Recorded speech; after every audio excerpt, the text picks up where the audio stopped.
Hi, Mr. Enkert here, and this is my second video in the series Non-Best Practices with HTML and CSS. And in this video, we're going to create a mobile optimized website. Okay, so let's begin. All right, so I've got my text editor. I'm using brackets this time, and I'm going to use Emmet. So I put an exclamation point and then a tab. That's going to give me a basic HTML structure.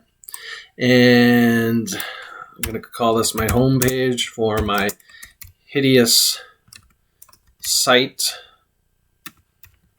Hopefully I'm spelling that right. 2. Okay. And within the body, I'm going to create a container by putting a period and then typing container, or div class called container rather. And within that container, I'm going to create a paragraph, and I'm going to type, a great thing about brackets is I can type lorem. In this case, 1,000, it's going to give me 1,000 words. I'm going to hit Control and save. I'm going to bring up my browser, and this is what my website looks like so far. Okay, so now we want to mobile optimize this site. So up in the head, I'm going to type style and hit tab. That's going to give me two opening style and closing style tag. And within there, when I'm looking on a normal screen, I want the width of my container to be 70 pixels. Let's make it 10 pixels.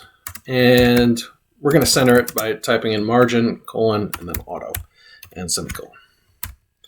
Okay, I'm going to go back. And so we'll see that this on a desktop, it looks really bad. It's very, very small down the center. This is not what you want to do.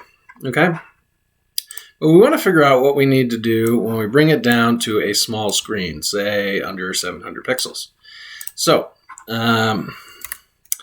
we're going to do a media query. So we're going to say @media, and then we're going to say max width 700 pixels. There's some brackets here. We're going to say dot and then container for the container class. And we're going to define the width at 800 pixels, larger than the screen. And just for fun, we're going to transform this by rotating it 180 degrees so it's upside down. Okay. All right, let's go back. We'll refresh, and we'll go to a smaller screen. And you'll notice the text is upside down. And in addition to that, jump back.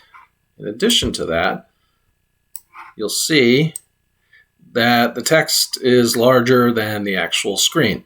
So you have to go back and forth. And then, of course, you're having to read it upside down. But we're not done just yet. I want to make it really annoying for people using a tab. So I'm going to do another media query. So I'm going to say @media, and we're going to do a max width of 1024 pixels and a min width of 701 pixels.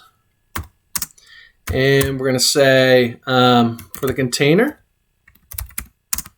I want a width of 900 pixels, but I want to transform it by rotating it 90 degrees so it's sideways. So they have to keep turning the tablet if they're using a tablet, because tablets are silly, right? So, all right, let's refresh, and you'll notice that it's sideways with a width of 900 pixels. So as we start to widen this, widen, and then we get back to, once we get above that tablet width, and you can define this for various different tablets, it'll go back to the normal direction, but be very, very skinny. And actually, for fun, in the normal size, let's transform and rotate this, 20 degrees, just for chuckles. See what that looks like. Okay, let's refresh. And where is this? There we go. Okay, so you'll notice that it's it's really hard to read the text. You're gonna have to put your head sideways. I love my rotations. Anyway, so if this gives you some ideas on how to build your website, that's great. Oh, you see we go sideways, and then as we go smaller, And then we get upside down, and it's larger than the screen we're viewing it on. This is obviously what you don't want to do, but sometimes you can learn by learning what not to do. Anyways, I hope this video was interesting, and thank you for watching. If you liked the video, please be sure to like and subscribe. Have a great day.